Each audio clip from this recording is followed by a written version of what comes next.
Bon, je sais pas si ça se voit et je pense que ça se voit, mais les 3 calls d'aujourd'hui, ils m'ont rincé. Là, je sors d'un coma de 2 heures. Alors un coma, c'est une sieste qui dure plus de 30 minutes et quand c'est 2 heures, c'est un sacré coma.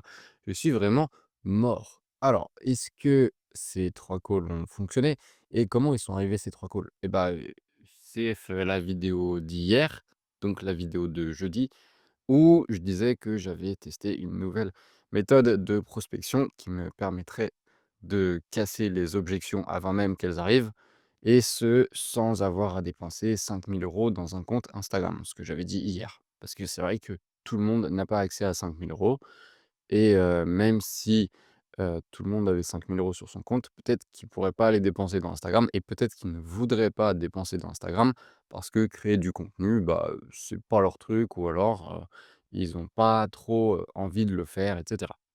Donc les petits calls sont arrivés et il y a pas eu de no show. Pourquoi? Parce que, bah, si vous regardez, depuis le début, et bah, j'ai mis en place des process et il s'avère que ces process ont fonctionné puisque j'ai eu, 100 de show up, donc c'est cool.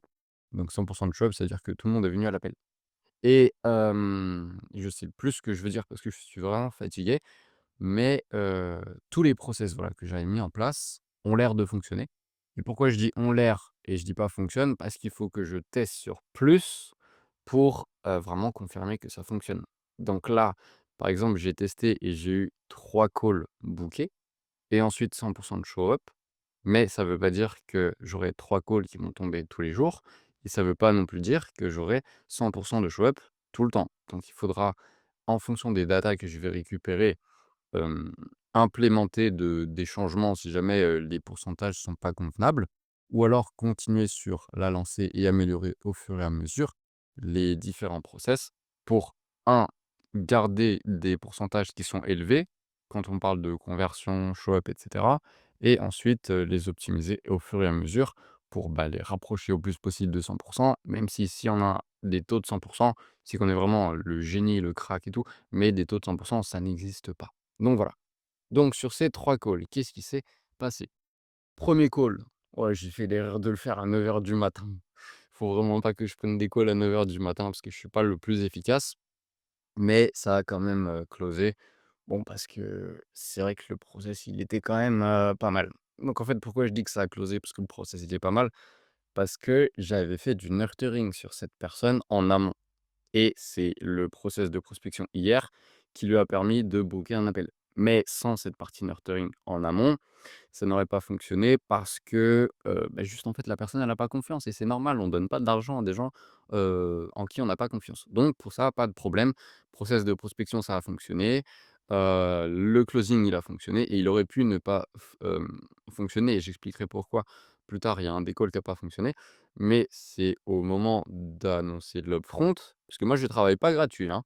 Moi, tu me payes, hein, pour, travailler parce que j'ai longtemps travaillé gratuit pour faire mes preuves mais aussi parce que j'étais pas compétent, normal, parce que quand on débute, on n'est pas compétent. Mais maintenant, je travaille plus gratuit, hein. Ça, ah et pourquoi il faut pas travailler avec des gens gratuitement? Parce que un, ils sont pas sûrs de te payer.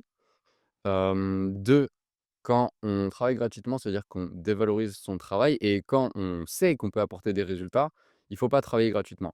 Par contre, quand on est débutant, ouais, il faut travailler gratuitement parce que, bah, si par exemple, la personne, elle vous donne 5 000 € et que vous, vous êtes pas capable d'apporter des résultats, là, vous êtes dans une position très compliquée. Mais quand vous savez que lorsque vous allez vous faire payer, donc que la personne va perdre de l'argent, et ben, vous, grâce à vos compétences et ce que vous allez mettre en place, vous allez, un, pouvoir lui redonner l'argent qu'elle a dépensé vu que, du coup, elle sera break-even. C'est-à-dire qu'elle me donne 5 000 €, on génère 5 000 €, elle est break-even. Elle a récupéré son investissement. Mais qu'en plus de ces 5 000 €, vous allez faire 15 000, donc finalement, elle a dépensé 5 et elle gagne 15. Donc finalement, bénéfice, elle a gagné 10 000. Ouais, là, c'est légitime de, faire payer ses services. Et dernier point pour lequel je ne travaille pas gratuitement et ça je sais pas si je l'ai dit ou pas parce que j'oublie vite, c'est que, la personne est moins engagée et ça je crois que je l'ai pas dit. Si, et c'est normal, je vous vends une formation 10 €, vous allez dire: «Bah 10 € c'est bon, vas-y j'achète, c'est pas grave» et vous allez jamais la regarder. Si je la vends 100 €, vous allez regarder 2 modules sur 10. Si je la vends 10 000 €, je peux vous assurer que vous allez regarder tous les modules 3 fois et que vous allez avoir du résultat. C'est exactement la même chose en gros operating. Si je dis: «Je te mets ça, ça, ça, ça, ça en place et on va faire de l'argent» et la personne elle dit: «C'est combien?» et vous vous dites: «C'est gratuit».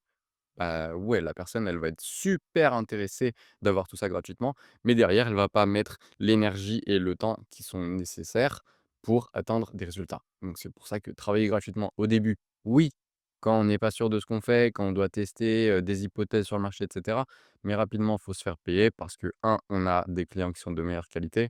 2, on peut investir dans la croissance et donc avoir des résultats qui sont plus rapides et 3, surtout, ça ne dévalorise pas son travail parce que oui, scoop, on ne vit pas d'amour et d'eau fraîche, on vit avec de l'argent. Donc il y a aucun, désagrément, enfin, il y a pas de désavantage, en fait, à pas se faire payer, en fait. Enfin, j'ai on est dans le business, on travaille pour de l'argent, donc c'est normal, il y a pas de honte, il y a pas de tabou à avoir là-dessus. Deuxième call, pourquoi ça n'a pas closé? Alors, parce que, bah, ça, c'est une histoire de mentalité et aussi, peut-être que j'étais pas très bon, pour ce closing-là. Peut-être que le fait d'avoir closé un appel juste avant, ça m'a mis dans la confiance et j'ai fait des erreurs et ça, c'est très possible.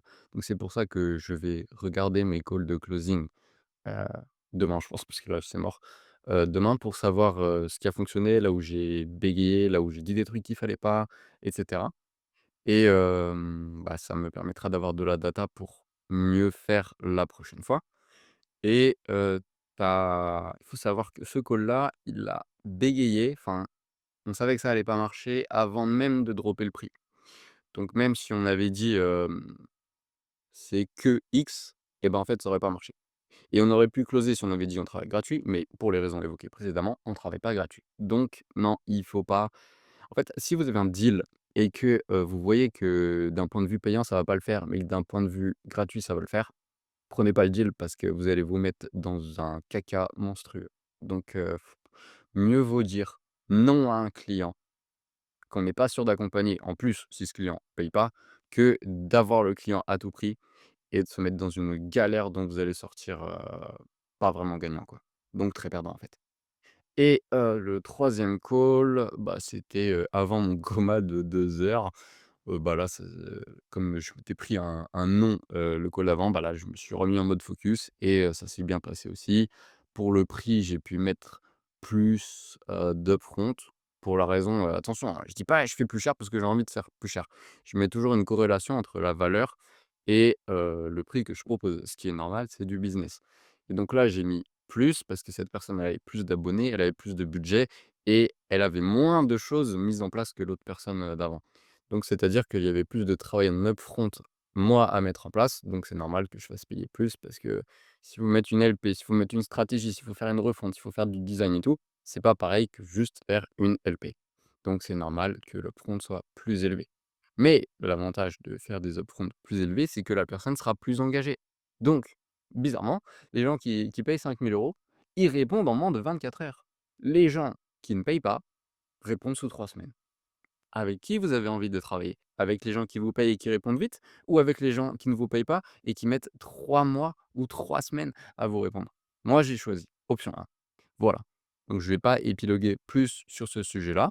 La stratégie de prospection, elle fonctionne. En tout cas, elle a l'air de fonctionner parce que je peux pas dire, «Oui, j'ai eu 3 calls, dont 2 signés, ça marche». Non. Il va falloir tester sur plus de data et plus de volume. Mais là, ça va être, l'histoire, pour plus tard parce que là, franchement, je suis mort, en fait. Donc voilà, c'est cool, ça fonctionne. Bon, va falloir maintenant, aller chercher plus de volume parce que ça se trouve, c'était un coup de chance et tant que j'ai pas validé le fait que non, ce n'était pas un coup de chance, c'est les process que j'ai mis en place qui ont permis d'arriver à ce résultat-là, bah, je peux pas me reposer sur mes lauriers. Parce qu'en fait, un truc qui arrive souvent dans l'entrepreneuriat, c'est on lance un truc, ça marche, on se dit: «Je suis trop fort, je suis le GOAT et tout». Donc on diminue les inputs qu'on met, c'est-à-dire qu'on travaille beaucoup moins ou alors on fait ça en freestyle et là bizarrement ça marche plus. Et ça, c'est une erreur que j'ai fait avant, que je ne referai plus. Donc c'est pas parce que ça a marché aujourd'hui que ça marchera demain, parce que ça se trouve c'était un coup de chance et comment je sais que c'est pas un coup de chance? En mettant du volume dessus, en récupérant de la data et en ayant des pourcentages qui sont intéressants, en ayant mis du volume dessus. Voilà, tout simplement. Donc pour ceux qui viennent d'arriver, jour 1 sera gauche-droite de la vidéo.